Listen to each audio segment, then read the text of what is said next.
विद्यार्थी मित्रों जो विडियो झांखो देखातो होय तो सेटिंग में जईने क्वॉलिटी में जईने हायर पिक्चर क्वॉलिटी अथवा 720 पिक्सल पर क्लिक कर नाखवानुं एटले तमारो विडियो एकदम क्लीन देखाशे।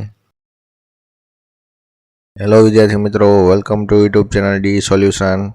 आज आपणे जोवानुं छे धोरण 6 नी संस्कृतनी आइडियल स्वाध्याय पोथीनो सत्र 1 नो चौथो पाठ छे संख्या। आज आपणे जोवानुं छे। विडियो गमे तो लाइक करजो, शेर करजो, कॉमेंट करजो અને તમારા બીજા મિત્રોને પણ શેર કરજો। વધારે વિડીયો જોવા હોય તો પ્લેલિસ્ટમાં જઈને પણ તમે નોખા નોખા વિષયના અને નોખા નોખા ધોરણના પણ તમે જોઈ શકશો। અને ખાસ તો તમારા મિત્રોને પણ વોટ્સઅપ દ્વારા પણ આપણો વિડીયો શેર કરજો। ચલો તો હવે આપણે પાઠની શરૂઆત કરીએ। ચલો, પાઠનું નામ છે સંખ્યા। चलो एम पहला पूछे एकम द्वे आगच्छन्तु सर्वे त्रीणि चत्वरि आनयवारी 65 काराभ्याम पट 7 8 ध्येयनिष्ठ 9 10 संस्कृते प्रवेश। चलो पछी आगळ आवे छे पहलो प्रश्न। उपरोक्त संख्या गीतमांथी आपेला संख्यावाचक संस्कृत शब्द ने गुजराती शब्द सामे लखो।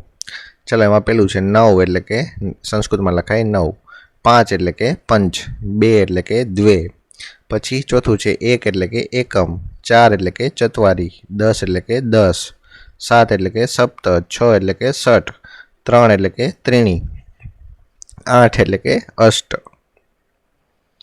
पछी आगळ आवे छे बीजुं छे क्रम में संख्या जोड़ीने चित्र पूर्ण करो अने तेनुं नाम नीचेना खानामां लखो। चलो पहला आपणे शरूआत करशुं एकम थी द्वे, द्वे थी त्रीणी, त्रीणी थी चतुरी, चतुरी थी पंच, बराबर। पछी पंच थी पछी आगळ लई लेवानुं आम आपेलुं हशे। पछी अहींया 60 थी सप्त, सप्त थी अष्ट, अष्ट थी 9, 9 थी 10, बराबर। चालो तो हवे आ कयुं चित्र बन्युं तो के पतंगियानुं, तो खानामां लखी नाखवानुं पतंगियुं। पछी आगळ आवे छे त्रीजो नीचेना आपेला अंकोने शब्दोमां लखो। चलो अंक आप्यो छे 5 तो संस्कृत में लखाय पंच, आ 8 आप्यो छे तो के अष्ट, आ 1 आप्यो छे तो के एकम, पछी आ 4 छे एटले के चतवरी, आ 7 छे एटले के सप्त, आ 6 छे एटले के 60, 11 छे एटले के एकादश, पछी आ 10 छे एटले के 10, आ 2 छे एटले के द्वे, पछी आ 3 छे एटले त्रीणी, आ 9 छे एटले 9, आ 12 छे एटले द्वादश कहेवाय। पछी आगळ चौथो प्रश्न छे नीचे आपेला शब्दोने अंकमां लखो। हवे आपणे शब्दोने अंकमां लखवाना छे। एकादश एटले के 11 तो 11 ने आम लखाय, पछी 9 तो 9 ने आम लखाय, पछी द्वादश एटले के 12 तो 12 ने आम लखाय, 60 एटले के 6 तो 6 ने आम लखाय, पछी अष्ट एटले 8, सप्त एटले 7, पंच एटले 5, चतवारी एटले के 4।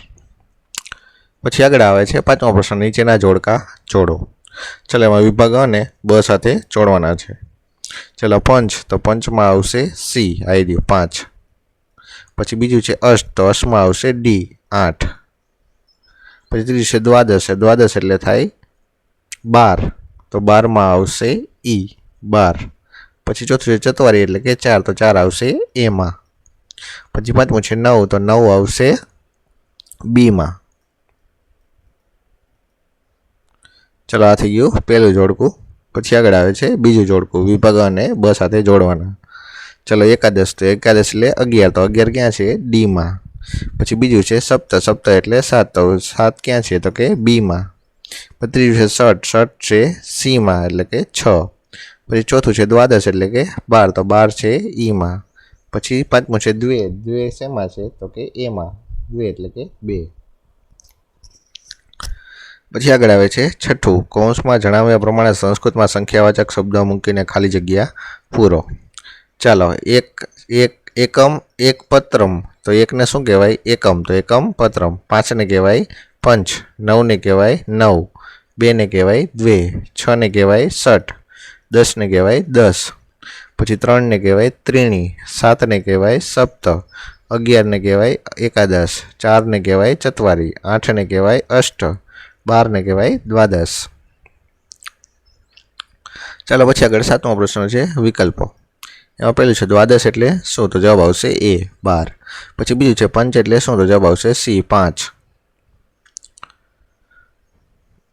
ए त्रीजुं छे 60 शब्दनो गुजराती अर्थ लखो तो 60 एटले थाय डी 6, पछी चौथुं छे द्वे शब्दनो गुजराती अर्थ लखो तो द्वे एटले बी 2, પછી પાંચમો છે 11 ને સંસ્કૃતમાં શું કહેવાય? તો જવાબ આવશે બી એકાદશ.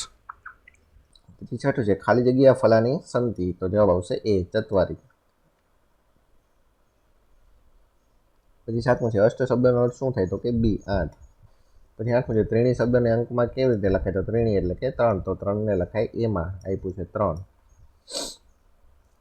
પછી નવમું છે આપેલા ચિત્રના તારાઓને ગણીને વિકલ્પ પસંદ કરો. તો ચાલો તારા કેટલા આપ્યા છે? તો 1, 2, 3, 4 ને 5. તો 5 શેમાં આવે છે? બીમાં, પંચ. પછી 10મું છે કયું જોડકું સાચું નથી? તો જે સાચું ન હોય એ ગણવાનું છે. 2 એટલે 2 થાય એ સાચું છે. 8 એટલે કે સપ્ત એ થાય છે ખોટું. 3 એટલે કે ત્રણેય થાય એ સાચું છે. 6 એટલે કે સત થાય એ સાચું છે. તો ખોટું કયું છે? બી. 8 એટલે સપ્ત. પછી 11મું છે દ્વાદશ શબ્દને અંકમાં કેવી રીતે લખાય? તો દ્વાદશ એટલે કે 12. તો 12 ક્યાં છે? સીમાં. પછી 8મું છે કૌંસમાં આપેલી સંખ્યાને શબ્દ ચોરસમાંથી શોધી તેની ફરતે લીટી દોરો. ચાલો શબ્દ એ પછી તમારે કૌંસમાંથી ગોતવાના છે. ચાલો પેલું છે દ્વાદશ. તો દ્વાદશ ક્યાં છે? દ્વાદશ છે દ્વાદશ બરાબર. પછી બીજું છે ચત્વારી. તો ચત્વારી ક્યાં છે? આ ચત્વારી. પછી ત્રીજું છે પંચ. પંચ ક્યાં છે? તો કે પંચ છે પંચ. પછી 10. તો 10 ક્યાં છે? આર્યા 10. પછી આ છે દ્વે. તો દ્વે એટલે 2 થાય આર્યા. પછી એકમ. તો એકમ ક્યાં છે? તો આર્યા એકમ. પછી આ ત્રેણી. તો ત્રેણી ક્યાં છે? આ ત્રેણી. પછી 9. તો 9 ક્યાં છે? આર્યા. પછી 6 એટલે કે 6. તો 6 ક્યાં છે? આર્યા 6. પછી સપ્તક. તો સપ્તક ક્યાં છે? આર્યા.